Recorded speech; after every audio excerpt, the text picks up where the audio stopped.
Hi, welcome to this first episode of Gods and Monsters by E. E. King, read by me, E. E. King. Metastellar will be serializing this once weekly until it's done in both print and on YouTube. So please join me for listening or reading. And now, Gods and Monsters. The destiny of man is in his own soul. Herodotus. Anatomy is destiny. Sigmund Freud. Note, this is not a vampire novel. It's about mythology, genetic determinism, fate, and what it means to be alive. It just happens to be peopled by a few vampires. Prologue, October 1961, San Francisco, the Castro District. Fate. They don't seem like sisters. They appear generations, possibly even species apart. Morta, the eldest, is gaunt and grim, her bones prominent beneath thin, pale, and taut skin. Her dress, black, long, and tight as flesh, falls water straight to the ground. A large pair of scissors dangles around her waist on a heavy chain. It's worn and used, but the blades gleam sharp as endings. Decima, the middle sister, is brown as soil, solid as earth. She sits behind a wooden table, twisting a tape measure round and round her hands. Nana, the youngest, is beautiful. She sits before a large wooden loom, her hands smooth and pale as milk, flutter like doves, continually drawing woof through warp, creating intricate designs. The sisters sit in a dim back room of a small shop on a dark alleyway. I've never woven anything like this, says Nana. I don't have a pattern. I don't know what thread to use. Decima frowns. She prefers plain, simple fashions. It is odd, says Morta, staring at the lopsided fabric. I've never seen one like it. San Francisco, 1986, Jasmine's Tale. I'm unequivocally a night person. I think the sunrise looks better in reverse. He was a morning man. You might think our love was doomed, but no, just the opposite. We meet at twilight, and so never tire of each other. My love is strong and healthy, with almost white blonde hair and eyes clear as a cloudless sky. He smells of sunlight. His skin is warm. Not I. I am pale, hair black, hands cold as coffin nails. We meet in the gray hours of transformation when the world has lost its light but not discovered darkness. My teeth have not yet lengthened, although they always are a tad pointy. Audrey Hepburn with razor incisors, Claudette Colbert with fangs. I'm not yet thirsty, and my hot sun lover can bare his throat to me with no fear. He has the strong, white, flat teeth of an exceptionally well-groomed horse. As he tosses his head in the gloaming, I can feel the heat and see the light of a small sun. He is as close as I will ever get to daylight. I am as close as he will ever get to death. In his arms, I can imagine a sunrise without pain. We don't talk. There's too little time. Besides, what could he tell me that I have not already learned from his being? I know that he sweats under a clear blue sky, that tiny flying insects are attracted to his moisture and his scent. I know he doesn't enjoy this, but I'm fascinated. Insects fear me. They drop from the night and lie unmoving at my feet. Only the bats enjoy my company. Bats, owls, and the occasional nightjar. My body tightens with longing even as my incensors lengthen. My love yawns. Luckily for him, our time together is almost over. If only the night would not come, making me thirsty, making me lust for other pleasures. If only sun would not rise, denying me my love, I imagine I could be happy. I think he could be content. But that is fantasy. I know that the sun will rise and that night will come. I never mention it, but I can't help noticing that he's never invited me into his home. I cannot enter without permission, though once inside, I can forever come and go at will through keyholes or under doors. We don't dine together. He likes pasta with garlic. I like blood. He never gives me silver, even if it didn't burn my flesh. I couldn't admire myself. I have no reflection. He cannot marry me, at least not in a church.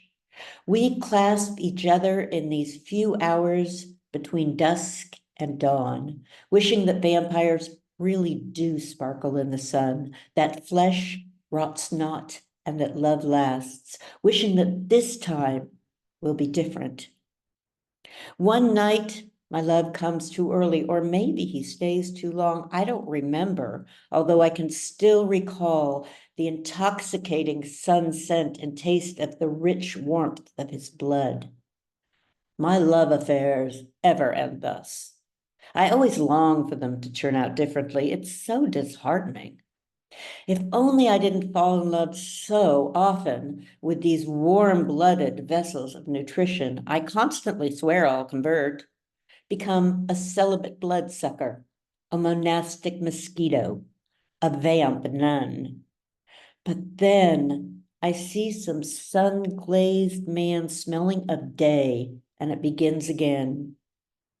Chemistry, alchemy, love potion number 9, blood. Locked in the body like a coffin, like a grave, changes color in the air, binding oxygen, absorbing different wavelengths, and blue blood turns to red desire. My men end up as pale as I, but much more finite and more still. I'd weep if I had tears, but we have no water in us and no salt. We are dry ice, we creatures of the night. You probably think I could make my love immortal with a bite, but it's not that easy. First, they need to be healthy and dead, which is difficult. They need to have ingested some vampire blood. And lastly, within 24 hours, they need to drink copious amounts of human blood.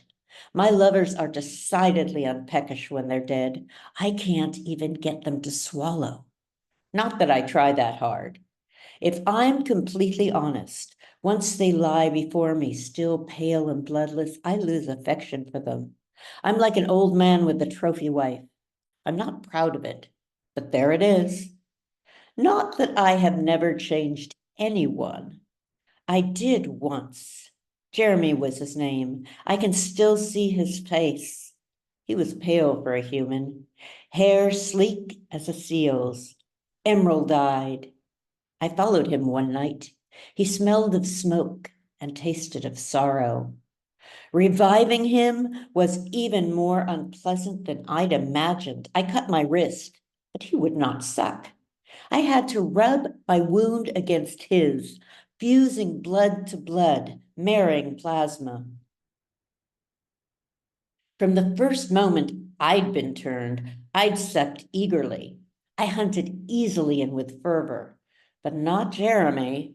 He lay limp, barely undead. I had to stun 4 late-night partiers and present them unconscious and practically gift-wrapped before he'd drink. Even then he was ill. It was 2 weeks before he began to hunt on his own. We parted, or rather I did, disappearing one night, drawn to new blood and more finite lovers. San Francisco, 1986, endings and beginnings. One midnight, I go to a discotheque, a new one. They have flashing crystal, but luckily, no silver. They serve drinks and finger food, but happily no garlic. On the dance floor, sumo wrestlers, huge men, over 300 pounds each, butt each other like hippos. Between bouts, one lumbers outside. Quicker than a dance step, I am upon him. Who would have thought that the fat man had so much blood in him? I am more than sated. While not as tender or tasty as my lovers, it's nice to be so filled. Inside, I can enjoy the night without hunger pangs. I dance with abandon, bearing my white neck to the flashing disco ball. A pale man, eyes cobalt as twilight, unfathomable as belief, joins me. He doesn't smell of sun or day, but of secrets. He whispers his name, Gabriel, into my ear, tickling the fine hairs on my neck, making them rise. I tell him mine, Jasmine. Together we walk into the night, down dark streets glowing with neon to an apartment, his apartment. He invites me in.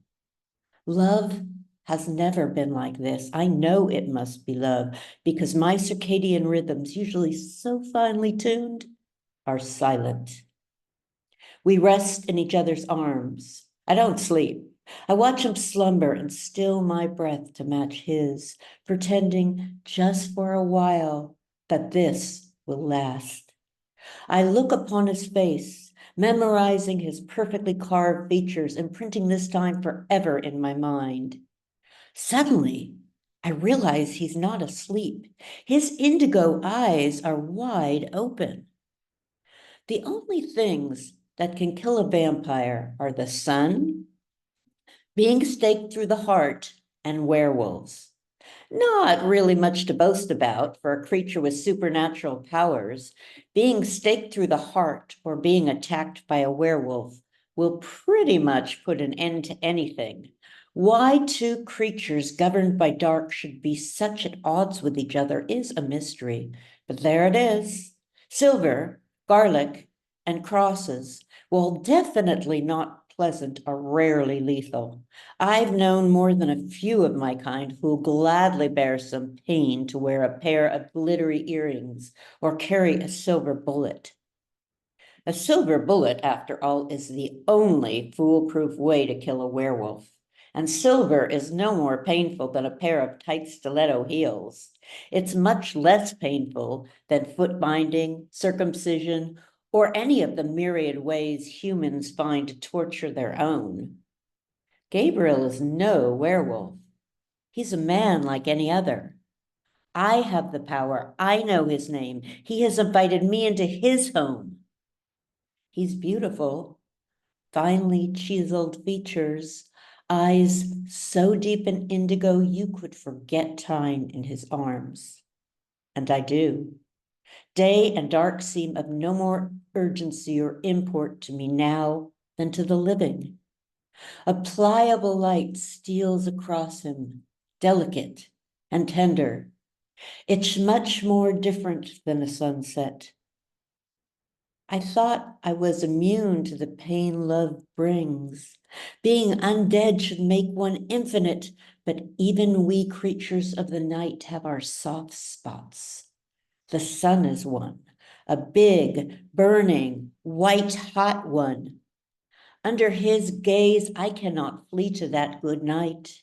He holds me in this new day.